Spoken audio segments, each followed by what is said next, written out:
Hello and welcome to In the Light, Growing Your Soul with me, Anna Isabel. And I am so happy to introduce my guest today, who is Reverend Ona Christie Martin. And I have asked Reverend Ona to be on this program because of an interview that I saw her doing with wonderful Celine O'Donovan, the Wild Woman podcast. And I thought, oh, I wonder if I could poach her.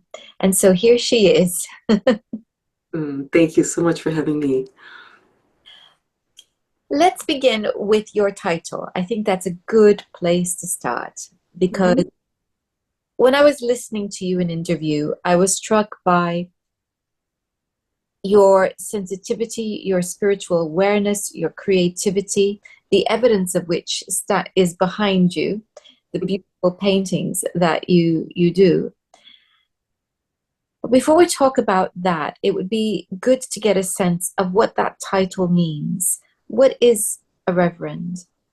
Well, for me, it's been a part of my spiritual journey. I think it actually, I feel a little wonky, being addressed by that title sometimes because I feel like, there's a lot of connotations to that title.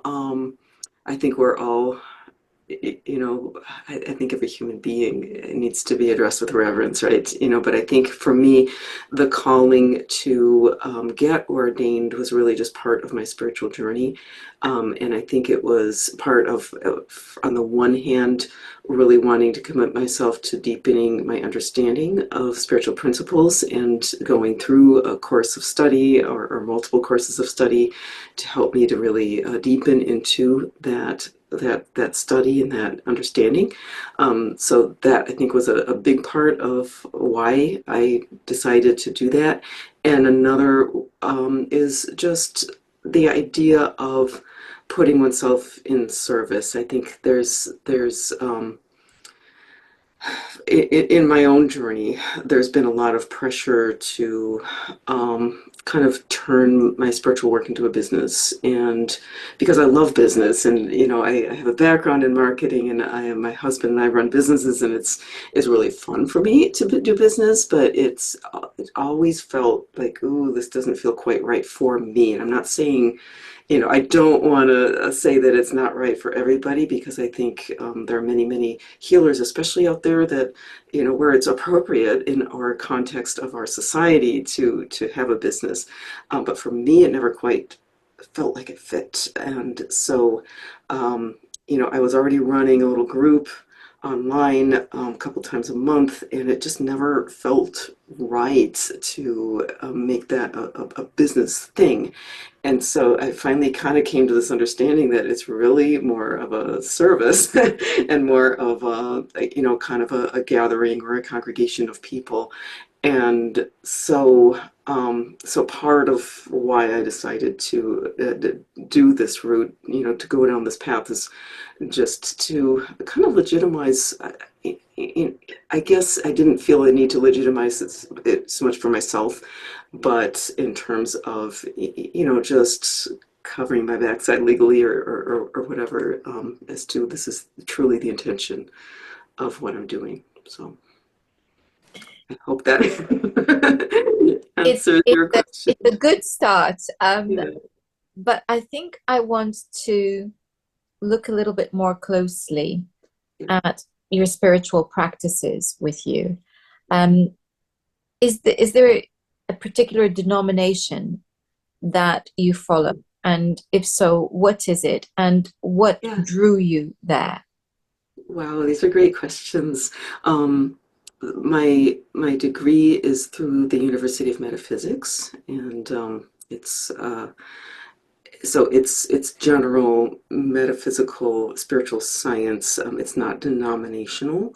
I have recently joined the Rosicrutian order, and so for me, that's been that's really, I feel like it my I guess if you could say a denomination, it's not also not a religious order.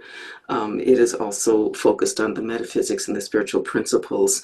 But for me, it's a wisdom school, right, that has its roots way back to ancient Egypt and before that, um, tracing all the way back to Atlantis. So for me, the spiritual journey has been one of seeking and being drawn into kind of the new age scene, um, just from my own sense of not feeling connected with the traditional religious pathways that I saw around me, and never felt drawn to attending, any kind of mainstream church. And so the new age scene was kind of like, okay, well, this is something that I can sort of explore from my own being.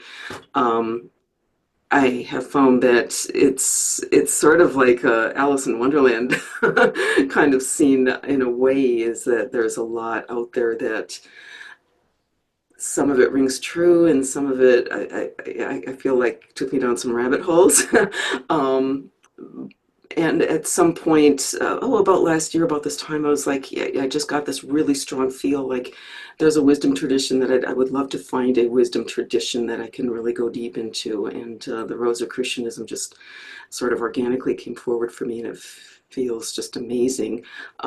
So I think the idea of a wisdom tradition is one that every religion has its roots in, and um, and I think it's something that I would really encourage almost anybody who's really deeply into the spiritual path to explore, because I think on the one hand, we're at a stage in human evolution where it's important to really express oneself individually and to have that individual, very personal connection with the divine. Um, and on the other hand, I feel like that all the religious traditions, and the wisdom traditions have a lot to offer too, in terms of having a framework that one can kind of grow upon. And so I think it's really important for people to really, really feel deeply into what rings true for them, because anytime there is a religion, there's also going to be dogma associated with it, which a religion comes up at a particular time in history, and sometimes, a person can get kind of caught into maybe a time frame that isn't quite right for them. But I feel like if you can if you can really have a grounding in the principles, which is, I think, what every religion, every legit religion will teach, is spiritual principles. And so I really feel like you can get that from any legitimate religious tradition. But I feel like it's also important to really grow into one's own truth and to connect with that inner teacher, that inner guide and guru, right? And to have both, to me, feels really, really powerful. So, It is true that religions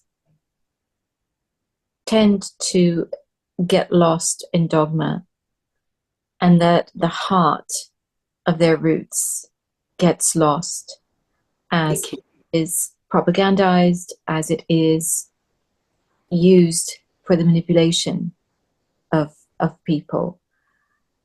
It is not to say that every practitioner of a religion, every priest, every imam, rabbi, whatever, it's not to say that every one of them is using religion for that purpose. Far from it. oh no, oh Far no, no, no, not at all.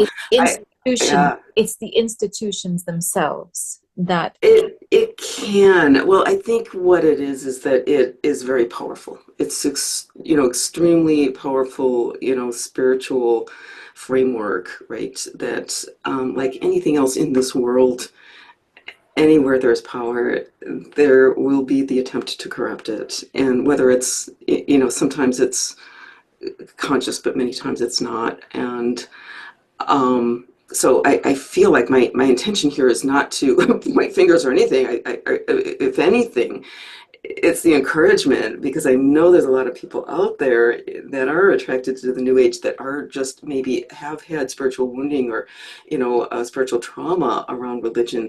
The encouragement is like, well, each of us comes from one or more spiritual lineages, and there's so much power in that. And that like personally, I had a lot of baggage around Christianity, and part of my journey has been opening up to the beauty of the Christian teachings.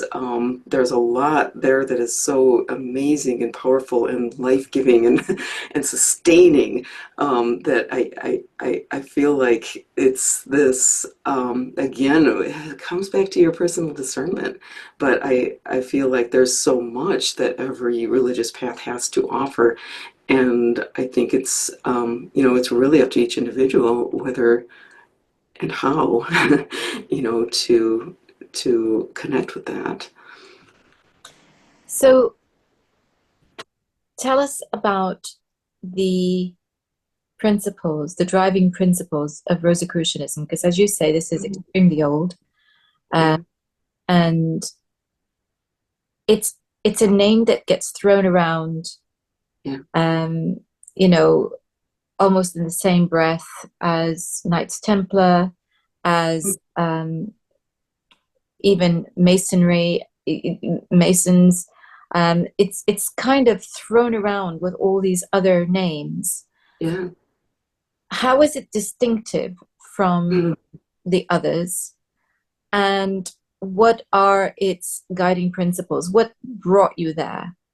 What brought me there? I feel like, first of all, I want to really disclaim that this is, I'm very, very new to this order, right? And so I am maybe not the best person to really be able to speak deeply to it. I am feeling spiritually extremely aligned. But as far as really answering your questions with authority, I want to be very clear that I'm a neophyte, very much. And but what drew me is, I have been very clearly directed by my spiritual guides to study the spiritual laws and the spiritual science, which is the if you look at the laws of science, right, the laws of physics and that kind of thing, well, there are spiritual laws that are analogous to that govern the spiritual world. And these are, if you look again at any of the wisdom traditions, these are the principles that ultimately are taught through every single path. Um, and one of which is, especially in the Rosicrucian order, I think a very, very deep emphasis on the law of one, which is that there's one universal consciousness, right, that we're all a part of, and that is, infused into everything. Um, and that oneness makes us, it's humbling for one, but it makes us very aware of our connection with all that there is, and that and taking personal responsibility for ourselves, right, because everything that we think, say, do, right, affects all that there is. And so recognizing that, and without going deeply into the practices or principles, because I don't feel like I'm qualified to speak to that yet. um, but so far, what I'm experiencing is the teachings are very helpful in learning to be aware of, um, first of all, the basic principles, but also the self-awareness that must go along with that in order to really work with these principles in a way that is, the intention being for highest good, right? The intention being I think I can speak for myself and probably for most Rosicrucians, what is to put oneself in service to humanity, to um, really opening oneself up to divine guidance, and learning to recognize and work with the ego as well in putting it in service to that divine voice within. The idea of service, of being of service to others, I think is a really it's a very beautiful principle. Yeah. It is very embedded into many religions, Christianity, of course, being one of them. Yeah. Did you always feel this calling to be of service to others, to inquire about the nature of life? Did you always feel that, or was there a moment in which you suddenly thought, I need to know more, or I need to do more? Oh, well, you have great questions. I, I'm not sure. I think if I look back, um, there's always been sort of like, I'll get these concepts dropping in. I remember walking down the street, walking home from school when I was probably, ninth or 10th grade, and getting this, oh, well, our religions really are, kind of different paths to the same destination. Right? Just like, where did that come from? I don't know. But yeah, I think there's always been a sense of feeling like I want to, whatever I do, I want it to benefit others as well. There's a dark side of that, which is the whole people pleasing, where we are wanting to please others in a way that, maybe is a self-protective way, right? So that has been a big part of my journey as well, is to learn to recognize those patterns and to learn to create boundaries and learn to advocate for myself as well. It's a big hard lesson that we the wisdom traditions teach us the golden rule, right? Treat others as you would wish to be treated. Um, but there's also the reciprocal, right? Of if you're going to do that, you have to treat yourself the way you would wish to treat others, right? If you are a person that's always wanting to please others, right? Because if you don't, it's easy to throw yourself under the bus, and it's been a very long, hard, package of lessons that sacrificing. Okay, this is going to go through a whole other rabbit hole, is that whole idea of sacrifice. But, the dark side of sacrifice is the self-sacrifice in a way that kind of drains you because you're giving and giving and giving, which really isn't true service. True service, sometimes we sacrifice things, definitely, but and in fact, it's part of the journey to be asked to sacrifice over and over and over again, right? Because there's so many potentials that we have and so many opportunities, and we can so dilute ourselves that we don't, come up with anything productive. Sometimes we're called to make deep sacrifices, but it has to be in alignment with what's good for us at some level. So yeah. That concept of sacrifice Mhm. is really important to explore Yeah. because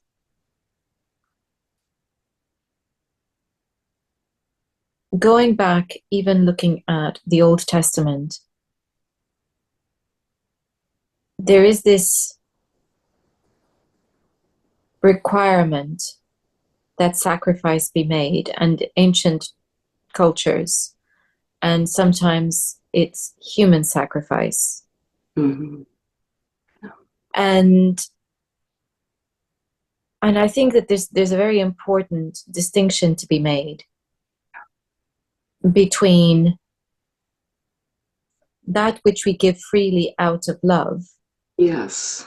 Yes. and forcing others to do it. So there's a deep distinction Oh, made. yeah. Um, and yeah, I'm just thinking, it's come to mind some of the Mayan Mm, um, rituals yes. where people were basically given in ceremonies certain drugs to make them be willing Yeah. participants. Yeah. So I guess what I'm exploring here with you is this idea of sacrifice, which has so many different permutations depending on who is using the word, Yes. Oh my gosh. Yes. Yeah. and the importance of understanding that somewhere in there, a thread that binds it all is this notion that there is a deity, whether you believe that you are a part of that deity or not, which is demanding something, Mhm. whether it's a price for something or a proof of devotion. Right. And the reason I'm asking you this is because I, as you could probably guess, this this this one really kind of stumps me, Hmm. and it makes me question, and I'm just wondering where you are with this. Yeah. It's a hard one, right? I mean, it really is. And first of all, I think making that distinction as you did between sacrifice that comes from within, from love, right? You know, when we are at a crossroads, or, you know, seeing a choice point that requires us to, you know, go in a direction that requires us to sacrifice something, right? It's difficult and it can be painful. But you know, when we know that this is the loving thing to do, it, you know, we know that from within. So different than, you know, the what you were talking about of, you know, sacrificing victims to appease whatever. Um, Very, very different. And I think that is one of the major distinctions that we really have to be very, very aware of, because it can be very subtle. It can be very, um, you know, something like that overt human sacrifice. That's a little. It's easy for us from this perspective in this modern day to look back and say, "Oh, that's easy to see." But you know, these things come up again and again in different ways and more subtly hidden, and you know, ways that we have to work through in our own time and in our own perspectives and ways. um, I think maybe one really good example of a sacrifice that comes from within with love is marriage. When one decides to come together with another human being in that marriage relationship, it's to a certain extent. Now, it doesn't negate one's individuality. In fact, that would be an example of um,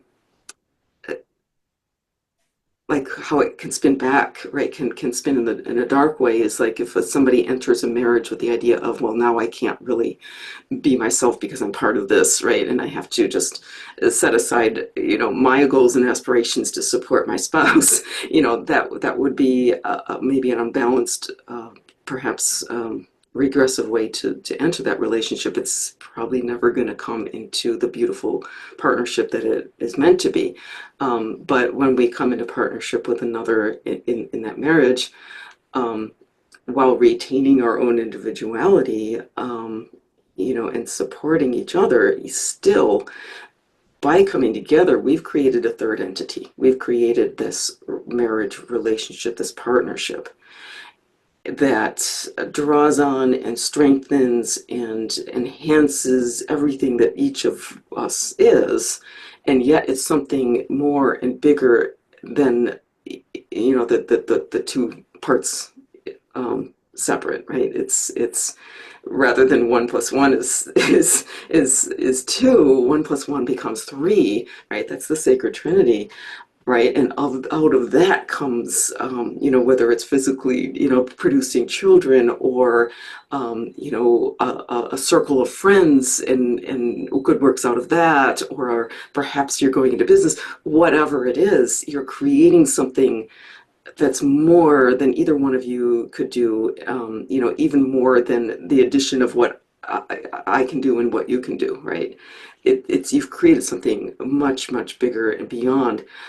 In order to do that, there's always going to be some compromises, right? Because obviously you're working in a different dynamic, and so there inevitably will be some things that each person will need to be like, oh, okay, either I just set that aside, it's just not, or if, for example, the freedom to go out and date other people, right? That's a very simple example.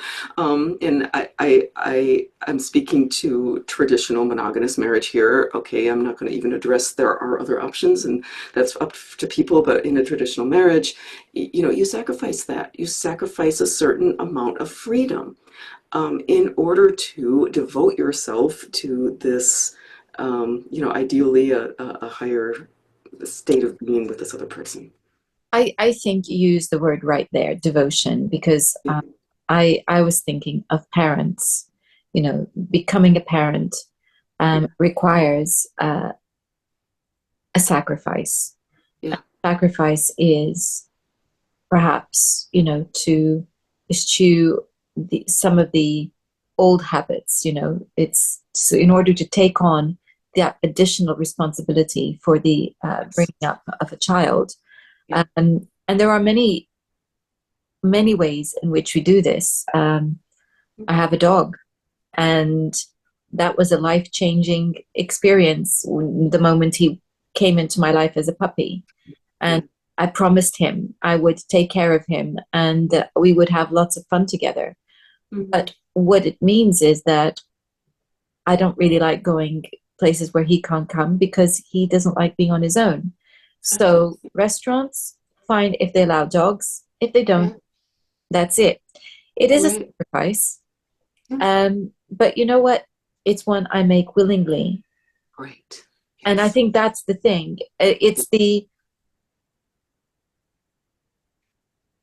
It's that devotion, that commitment. Right. Um, your art, in order to be as good as you are, you need to practice. You need Right. to do it. It means you have to be committed to it. And sometimes that means the exclusion of other things for a period of time. For a period of time. For Yeah. a period of time. But it has to be something that's done freely, and it has Right. to be something that's done willingly.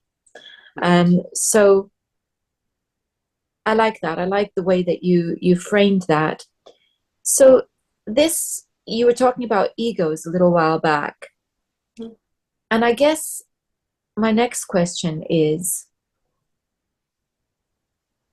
the title of Reverend brings with it a certain expectation, Mhm. and for some people, perhaps a certain status.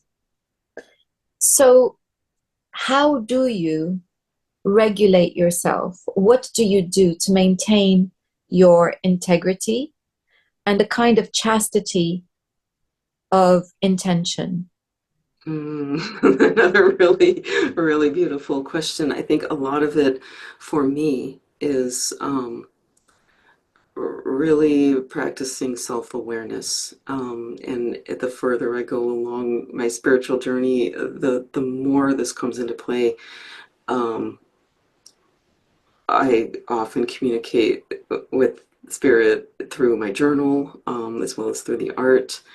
And a message that frequently comes is to watch your vibration, right? To pay attention to how things make you feel, right? Because, and it's interesting that you brought up the art, because I'm sort of in this period where, or in fact, for many years, it's been like this kind of tension between creating art and doing the other things in my life that I feel either obligated to do or want to do. And so it's been a very a lot of tension here between the art and other things. I'm in a period of time right now where, you know, we're building out a studio for me, but we're also building a more of a mainstream business, and so there's feeling that tension, and for me, really feeling into, okay, you know, how does this actually feel? Right? Because a part of me just wants to go in the studio all the time and kind of become a full-time artist. And I've had to realize is like every time I get into that mode, it feels like, I can get really excited about it, but it just like feels there's this tension here. Um, Lately, the sense of it is like, you know, releasing some of those expectations, and some of which I think come from my mother, right, who passed away a couple years ago. But you know, sorting out those kind of feelings, right? And how does it feel to go into the studio when you're feeling like, oh, can I sell this painting, versus going to the studio in a state of devotion? It feels really different. How does it feel when you know, your partner's like, well, you know, let's think about expanding this business, and you know, you're like thinking about this, and what's the response? Is it like, oh my God, I can't handle more? Or is it, wow, that sounds amazing, right? And you can feel it in your body, right? For me lately, it's been like, you know, speaking of the marriage and the partnership, it just feels like we've got things that we're building that we can only do through this marriage partnership, right?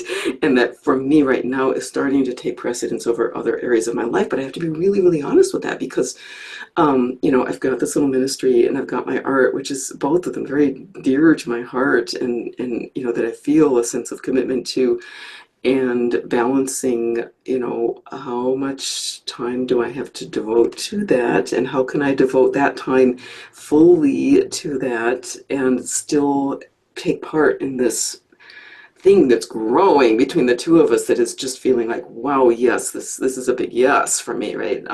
So being very, very aware of the vibrations of the choices, right? And how we are reacting to that and honoring it. Because there's always these narratives like, oh, you should do this, right? You know, you have this little congregation, or you've got, you know, so much invested in the art, and or there's a little ego thing too. It's like, well, this is going to be much more in service to humanity, right? To do it this versus building the business. Well, that may not be true. It May may not, not be. And I think it may feeling not. to the vibration of what feels good to you. And I think this is at the heart of the tension between the desire to be of service Mhm. and what feels like might be a selfish act. And I think, and that's really important. It's why I asked the question, because this is where, if we are presenting ourselves as spiritual guides, spiritual teachers, Mhm. we can fall flat on our faces because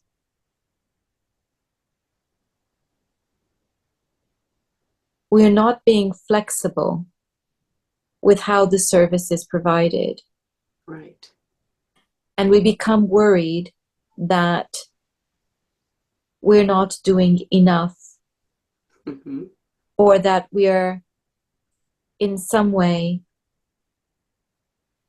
failing in the mission Right. because we've been distracted. Right.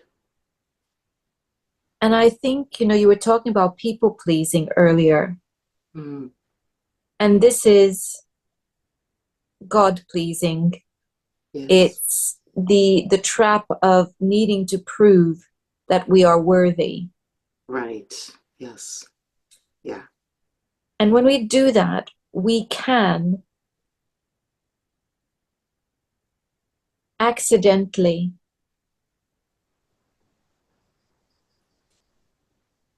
be playing an appeasing game out of the need to prove ourselves, which means that we are feeling unworthy.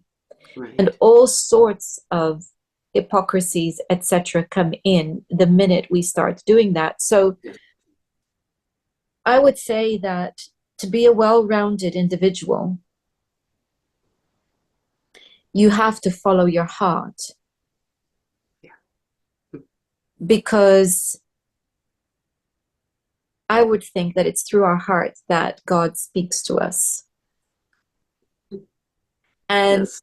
so by keeping all the possibilities open and saying, oh, my heart is pulling me in this direction, therefore, there's something here that I need to explore and experience. And then I can bring it back Yeah. Yes. to share with others. Right. I Right. think that that is a very valuable approach to take. And it is one of the important ways in which we can keep that chastity or purity of intention. Right. Yeah. Yes, absolutely. I agree. The heart is, in fact, I just released recently a video on the an esoteric meaning of the cross, which really has a lot to do with that heart, right? This painting is sort of an illustration of that. Um, I think the one thing I'd like to sort of point out, though, as almost a little, be careful of this, is that a lot of times when people say follow your heart, we automatically feel into that emotional body, right? And our emotions are really designed to pull us this way or that way, right? To instigate action. We can kind of feel into our emotional reactions and assume that that's the heart speaking. Um, and it's one has to learn, and I'm still learning this, right? It can be very subtle with the difference between one's spiritual body, and the vibration that you're actually feeling, and one's emotions, right? Because the emotions can be very compelling. Yes, Oh, yes, this is what my heart wants me to do, but sometimes those kind of not overwhelming, but very powerful emotional draws can feel really good in the moment. But if you really sit back and feel into the vibration of it, sometimes they're laced with anxiety or laced with, a certain sense of, like you said, not feeling valued, right? So we want to boom. And so we want to you're, really you're so go, right. And I feel that this is a limitation of language. yes.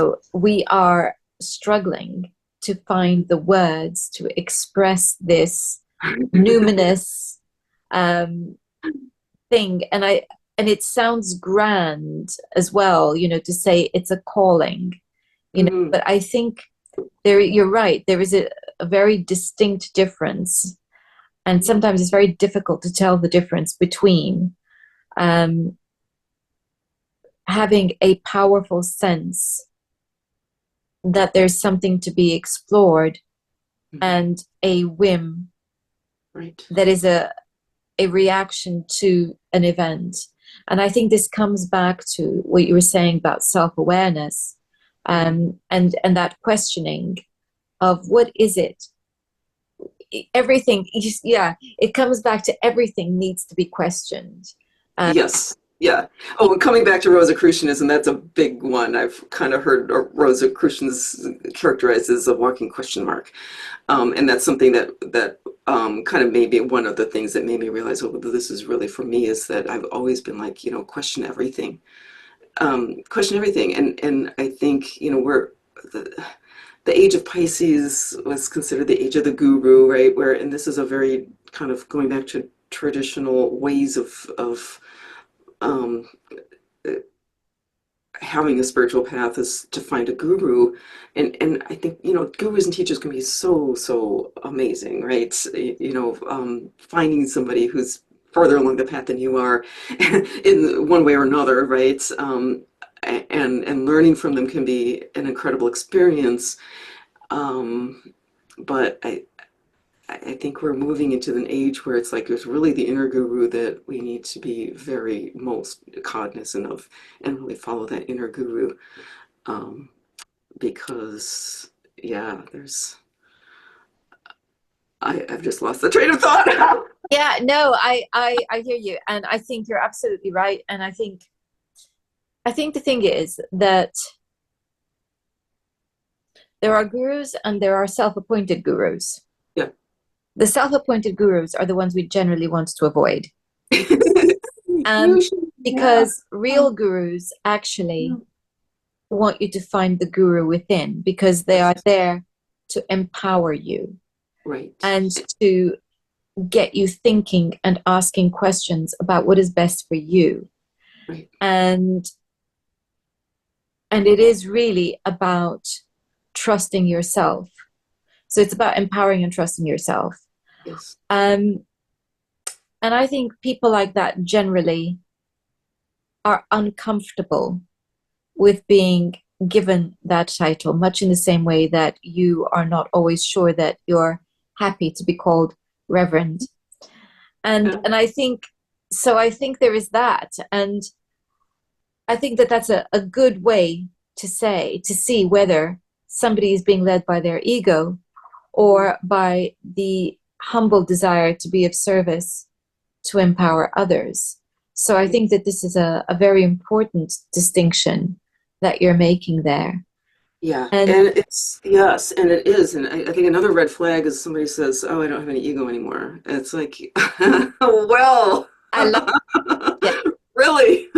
I mean, we do have an ego. We have an ego for a reason. It's part of our makeup, right? We're supposed to have an ego. It's part of what it is to be embodied in this world, right? And I think that it's a matter of, okay, can we work with our ego? Can we train it? Can we learn to the ego itself has to make this realization and put itself in service to and make that sacrifice of itself. Yeah. yes, and I think you know when the need to question everything means holding ourselves to account in a sense. When we have that very strong feeling, Mhm. there's something going on there. So what is this feeling about? So if I feel like I suddenly need to, I don't know, do a round the world trip, Mhm. why do I feel this? Because I want to make sure that I understand my motives. And I Right. think this is where the questioning comes in. Do I understand my motives? Mhm. Um, is it that I want to run away? Mhm. If I feel like I'm wanting to run away, what is it that's making me want to run away? Is there a healthier way Mhm. in the long term? Because if I'm wanting to run away, this is going to catch up with me at some point. So, maybe I'm just feeling it's too intense. Mhm. Can I Yeah. give myself breaks? Can I? And Yeah. so there's always these questions that we must be asking of ourselves when we feel strong emotions. Uh, Mhm. and so that questioning that you mentioned is actually also extremely important. So Well, we can overthink it ourselves too. I mean, it's yeah, like absolutely. And that. That's an and also uh, we have to be careful that we're not overthinking, because sometimes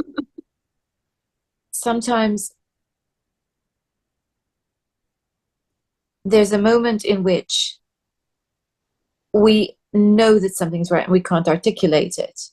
right. And we just have to say, okay, I'm going to trust this, because if you're following the principles of natural law and do no harm, you're going to then the next question is, is this going to cause harm to me or to others? Mm, right, right. And if the answer is no, then absolutely go. It's really it's just it's teasing things out. It's asking the questions and understanding the motivating factor. So here you are, you have a congregation. These are, to say the least, troubling times. What do you feel is going on out there? It's a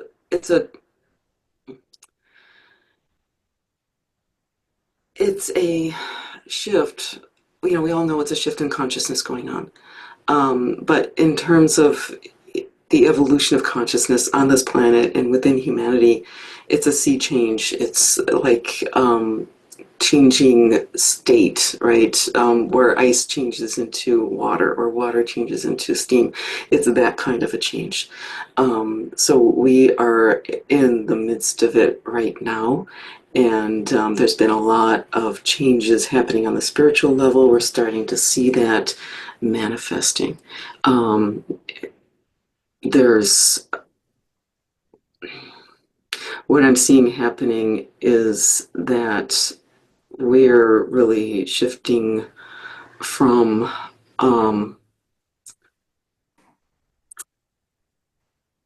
a state of being that originates from like the solar plexus, right? The power kind of stuff, and up into operating more from the heart. Okay, this is the positive side of this shift, right? There's always going to be the counter balancing impulse, right, which is going to want to keep us down in that kind of very literal kind of power play kind of thing. And that's happening too. And it's both happening, and both are looking at reimagining and recreating the world. Um, there's a spiritual impulse that's wanting to spiritualize, right? And become more heart-centered and open and become more aware of and operating from a sense of oneness.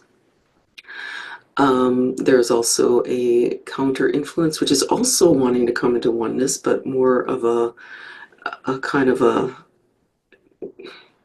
rather than coming out from the heart. It's more of a just kind of power control thing, you know, more of a machine mechanical, bringing us into just that machine world more. So, You can see that there are two things happening. mm, Do you see them as competing? Do you see one trying to cancel out the other? mm, Or or is it that they are happening synchronously and that there is an inevitable, I don't want to use the word victory, but that there is an inevitable path mm, at a point at which one overtakes the other? mm. I think both. I think there's so many layers and levels to this. Um, you know, I think that there is a divergence happening. I think ultimately, if you understand the law of one, you'll recognize that it all eventually, you know, brings us back to the one.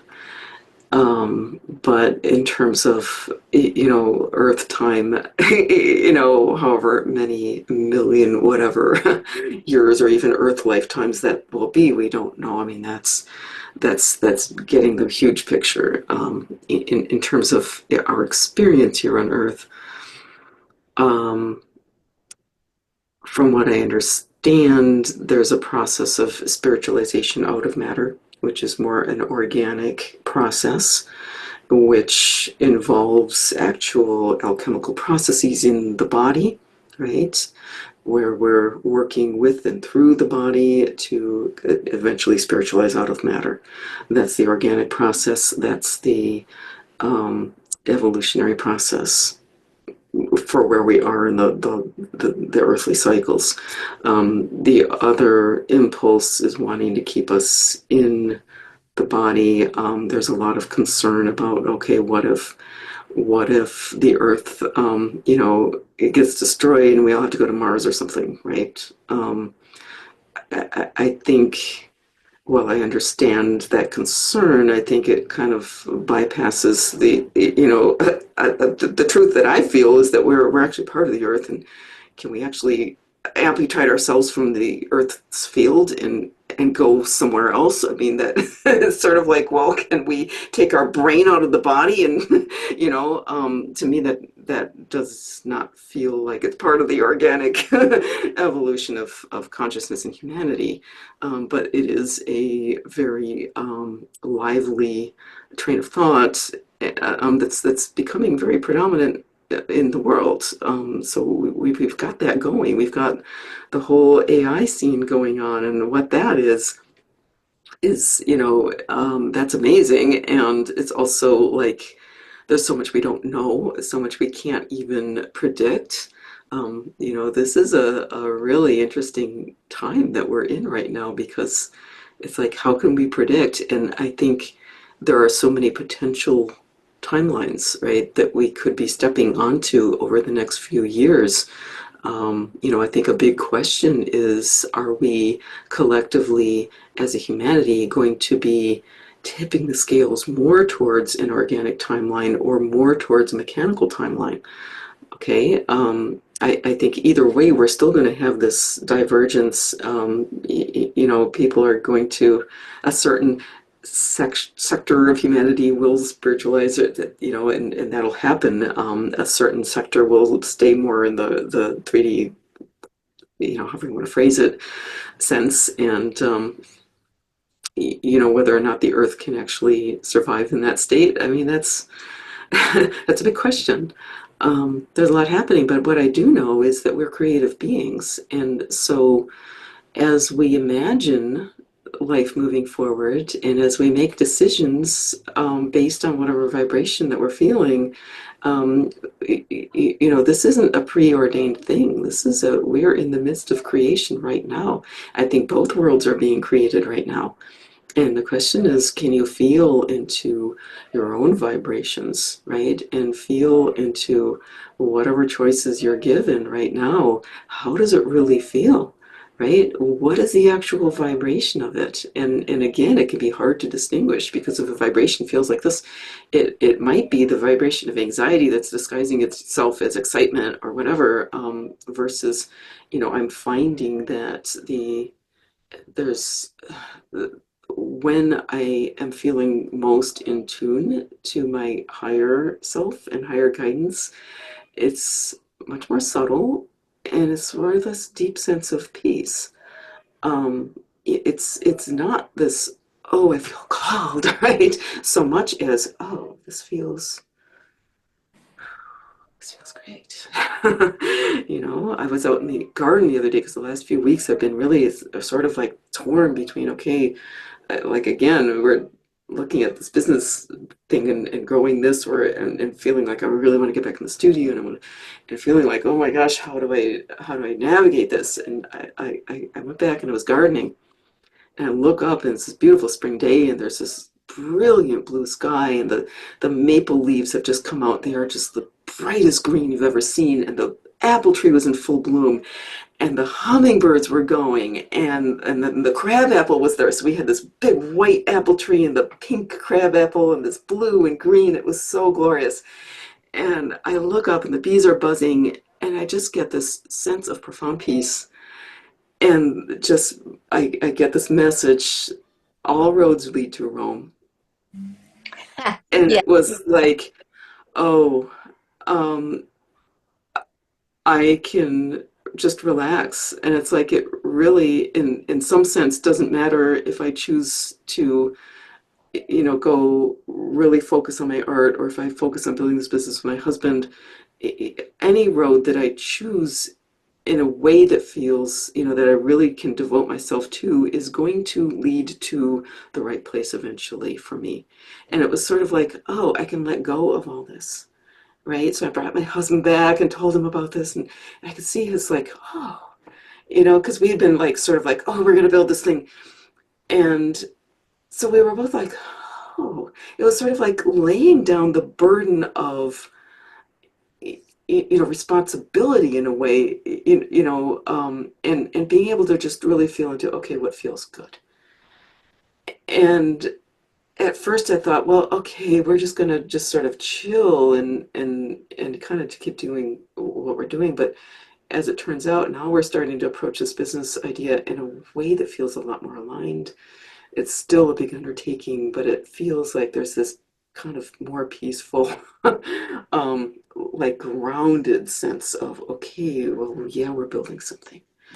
Or it feels more like we're gestating something, and yeah, we know it's going to be a lot of work, and yeah, we're going to, have to be pedal to the metal in some ways, but it doesn't feel like this anxious, gotta get it done kind of thing, right? So yeah, all roads lead to Rome, or all roads, but it's like choosing the road that feels like, okay, I can get some traction here. Yeah. And I think, the word aligned is a good one. Yeah, Peace, that feeling of coming home, being at home, finding something that yeah. feels so right. So Mm, I think that is, a, I was going to ask you um, for some tips, and you've just given one right there. So I, at this point, want mm. to thank you so much for your time today. Well, thank you so much. It's been a real pleasure. I'm so honored to be Thank. here with you. And if people want to find out more about your work and your art, Mhm. Yeah. how do they do that? My art site is artofawakening.life, and I've actually got a separate gallery site, but you can get to that through that URL. Um, I also have the ministry site is spokenearth.org, and we do I hold just gatherings, twice monthly online gatherings. There's usually one that's a guided meditation, and it's very kind of personal. A lot of just getting together as a community and sharing. So it's been lovely. It's kind of gotten to the point where we have a certain group of people that have been showing up and getting to know each other, and just kind of.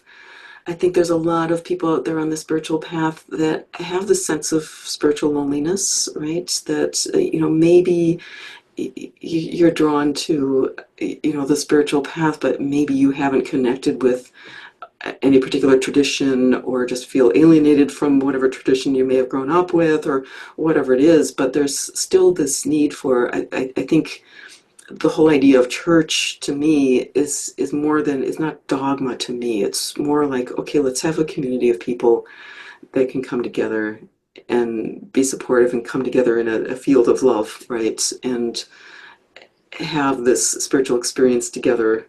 I think a lot of people in the spirituality circles are missing that kind of, coming together without it being a paid for program, which can be wonderful, right? But what I'm finding, what I have found in the past is I've done a lot of the paid for programs, and they can be amazing, amazing. And there's always a sense of community that happens. And then when the program ends, it dissipates.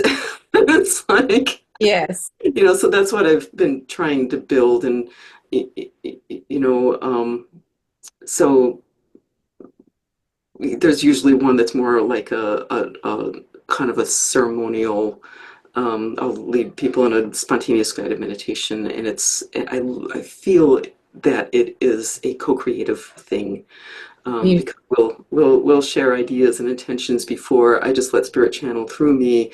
But the presence of everybody who's there, even the ones that are listening after the fact, 'cause I record and not everybody can be there, there's that presence of community that really contributes to that whole experience.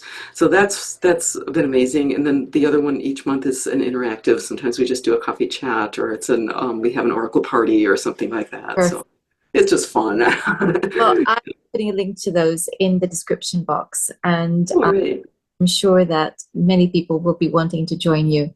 That'll be Thank fun. you so much for your time once again. Thank you. Thank And you so much. you all for watching. Next time, we're going to be looking at humoral medicine. Until then, goodbye.